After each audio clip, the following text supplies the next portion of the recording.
हर दिन पावन श्रृंखला में आइए आज 15 नवंबर को स्मरण करते हैं भगवान बिरसा मुंडा जी को उनके जन्म दिवस पर। बिरसा मुंडा एक आदिवासी नेता और लोकनायक थे। वर्तमान भारत में रांची और सिंहभूमि के आदिवासी बिरसा मुंडा को अब बिरसा भगवान कहकर याद करते हैं। 19वीं सदी में बिरसा भारतीय स्वतंत्रता आंदोलन के इतिहास में एक मुख्य कड़ी साबित हुए थे। बिरसा मुंडा का जन्म 15 नवंबर 1875 ईस्वी में झारखंड राज्य के रांची में हुआ था। अगर आपने हमारे चैनल को अभी तक सब्सक्राइब नहीं किया है तो कृपया इसे सब्सक्राइब अवश्य करें, जिससे कि आपको प्रतिदिन हर दिन पावन श्रृंखला की जानकारी प्राप्त हो सके। उनके पिता, चाचा, ताऊ सभी ने ईसाई धर्म स्वीकार कर लिया था। बिरसा के पिता सुगना मुंडा जर्मन धर्म प्रचारकों के सहयोगी थे। बिरसा का बचपन अपने घर में, ननिहाल में और मौसी की ससुराल में बकरियों को चराते हुए बीता। गरीबी के इस दौर में बिरसा को उनके मामा के पास गांव अयुभातु भेज दिया गया।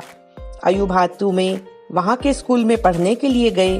बिरसा पढ़ाई में बहुत होशियार थे, इसलिए उन्हें जर्मन मिशन स्कूल में दाखिला लेने को कहा गया।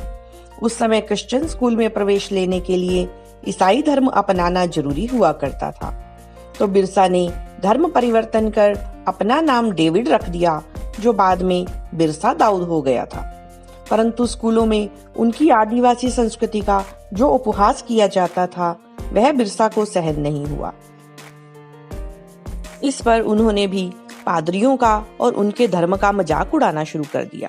फिर क्या था, ईसाई धर्म प्रचारकों ने उन्हें स्कूल से निकाल दिया।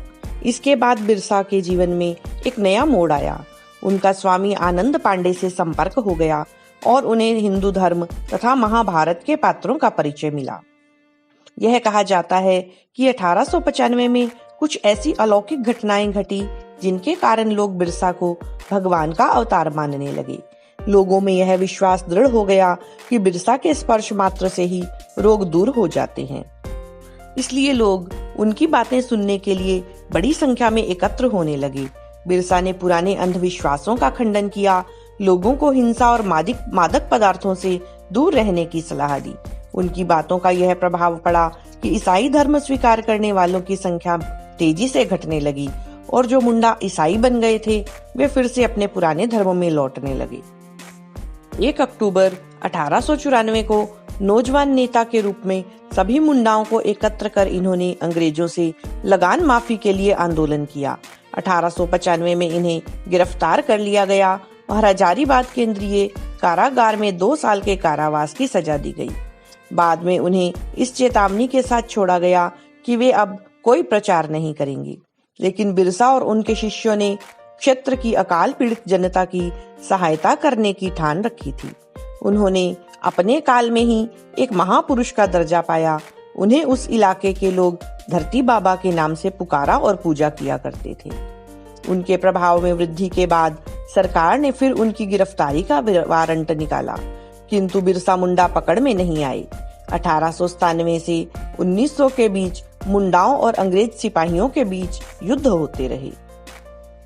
अगस्त 1897 में बिरसा और उनके 400 सिपाहियों ने तीर कमानों से लैस होकर खूंटी थाने पर धावा बोला।